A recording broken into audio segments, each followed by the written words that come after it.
أعوذ بالله من الشيطان الرجيم بسم الله الرحمن الرحيم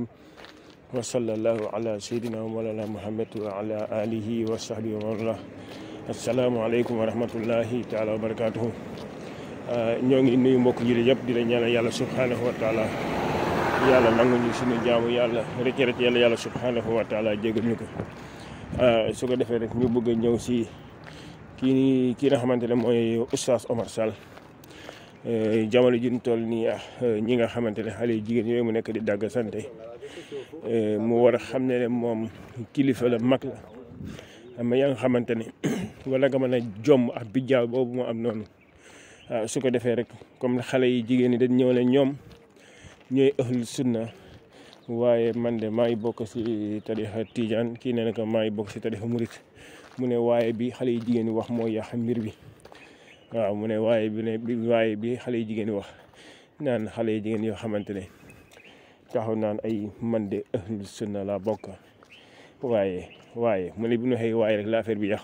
mu ne yàlla lim ñu wax mooy ñu topp yonent bi loolu rek la ñuy yàlla subhanahu wa taala wax mu ne képp ku deful loolu ne ko ahlul sunna mu bëgg ko xamal ne ko ahlul sunna ñun waa tasawuf su nekkul ahlul sunna kenn du ahlul sunna et puis dafa war a nekk kilifa bàyyi dàggasante yi muy dàggasante xale yi ndaw yi waree wane bon exemple moo gën yi muy def nii ñii dafa wane ne su leen joxoon caabi àjjana kon kenn du dugg sa yàlla subhanahu wa taala waxoon ne yaa ayyuhal lazina amanu yéen ñi nga xamante ne yaa leen gëm wa atiullah yéen ñi xam yaa leen gëm atiullah toppale ma man yàlla wa atiihu rasul ñu topp yonent bi ba pare yemul foofu de wa ulil amri minkum ñi nga xamante ne ñoo méngoo seen mbir topp leen ñooñu tamit waaw mu bëgg ne yàlla dafa ne topp leen ma man ak topp yonent bi yàlla waxul loolu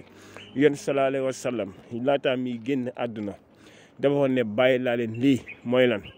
bàyyi naa leen alxuraanu karim ak sama sunna ak sama njaboot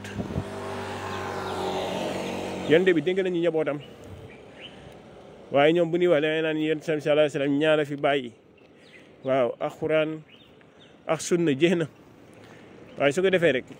ñoom dañ yor benn politique boo xamante ne lii la rek bëgg seen mbir di dox rek moo tax lépp loo xamante ne yaa ngi koy jëm a doxal di wane ahlu sunna la rek ñu jëm laa bari loolu nee na ñoom yow dundoo sunna ñoom ñooy dundoo sunna pour di la jëm la ragal loo